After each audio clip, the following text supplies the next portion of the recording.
তারা তেমনটাই করল।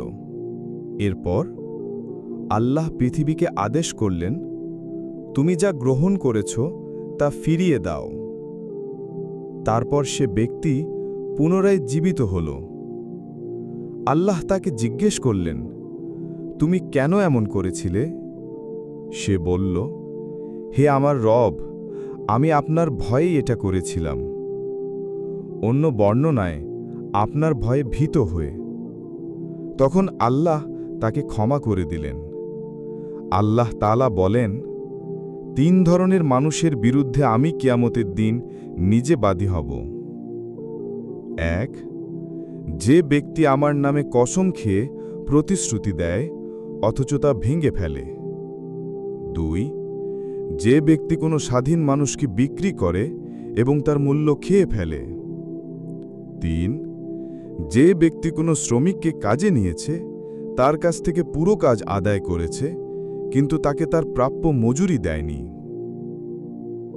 কিয়ামতের দিন যাদের বিরুদ্ধে প্রথম বিচার শুরু হবে, 1, একজন শহীদ, যুদ্ধে নিহত। তাকে আনা হবে। আল্লাহ তাকে তার দেয়া নিয়ামতগুলো দেখাবেন এবং সে তার স্বীকার করবে।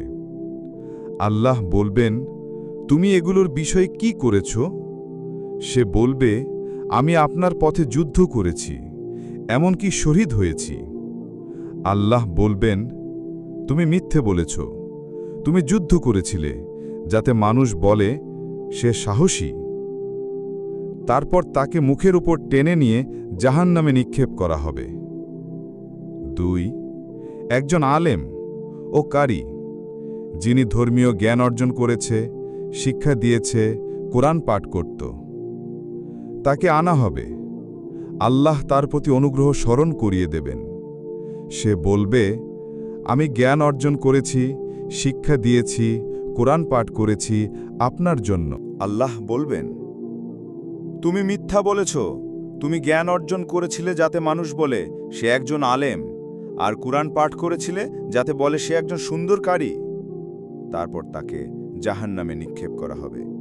3, একজন ধনী ব্যক্তি যার কাছে আল্লাহ সব রকমের সম্পদ দিয়েছিলেন, তাকে আনা হবে। আল্লাহ তাকে তার অনুগ্রহগুলো স্মরণ করিয়ে দেবেন। সে বলবে, আমি এমন কোনো রাস্তা রাখিনি যেখানে আপনি খুশি হন সম্পদ ব্যয় করতে, যে রাস্তায় আমি ব্যয় করিনি আপনার জন্য।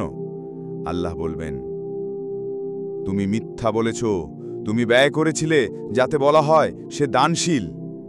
তারপর তাকেও জাহান্নামে নিক্ষেপ করা হবে।